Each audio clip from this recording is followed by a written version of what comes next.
The story began in April 1883. At that time, Holmes and I were sharing an apartment in Baker Street in London. One morning, I woke up very early. To my surprise, Holmes was standing beside my bed. He was already dressed.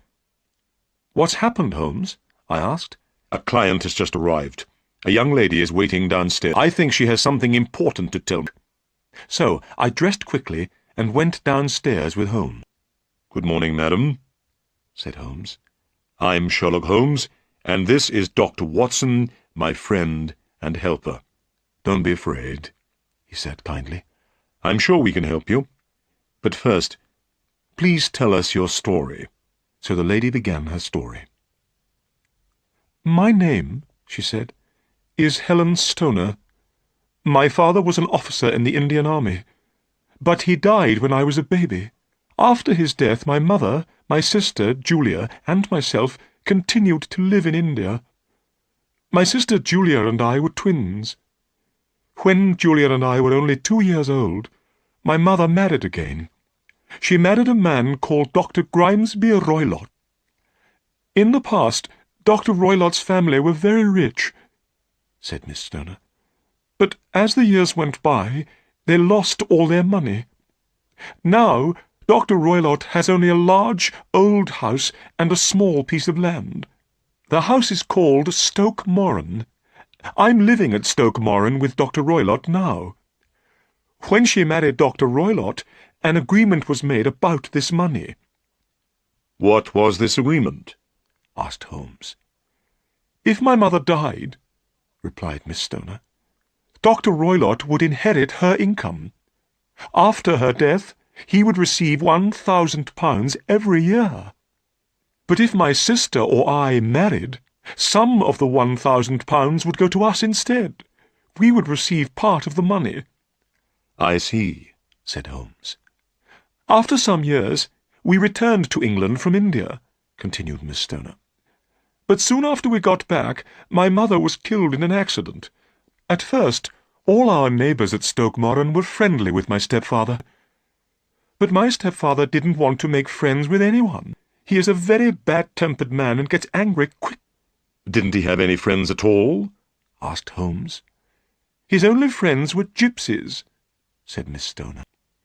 "Dr. Roylott is also very fond of Indian animals.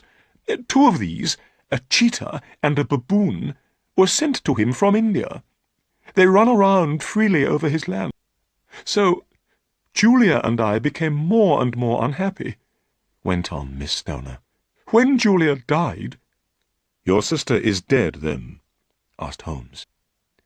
"Yes," said Miss Stoner. "She was to be married, but 2 weeks before her wedding day, Julia died." "Tell me exactly what happened," he said. "On the night of Julia's death," said Miss Stoner, "my stepfather went to his room early. Julia and I were sitting together in my bedroom. Then Julia went to bed. As Julia was leaving my room that evening, she asked a strange question. 'Tell me, Helen,' she said, 'have you ever heard anyone whistle in the middle of the night?' 'No,' I said in surprise. 'Why?' 'Because during the past few nights,' replied Julia, 'I have heard a strange whistle, but I don't know where it comes from.' 'Remember,' I said, 'some gypsies are camping near the house. Perhaps it was one of them whistling at night.' 'You're probably right,' Julia replied. 'Anyway, it doesn't matter. Good night.' She smiled at me and closed my door. "Did you and Julia always lock your doors at night?" asked Holmes. "Yes," replied Miss Stoner. "That night there was a terrible storm," continued Miss Stoner. "Oh, I couldn't sleep. Suddenly I heard a dreadful scream.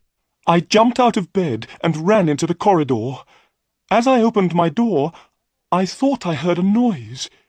It was a low, clear whistle. Then I heard another sound. The second sound was like metal clanging against metal. I saw that my sister's door was open. I stared at it in horror. Suddenly, Julia appeared. Then she fell on the floor. Suddenly she screamed these words. It was the band, the speckled band.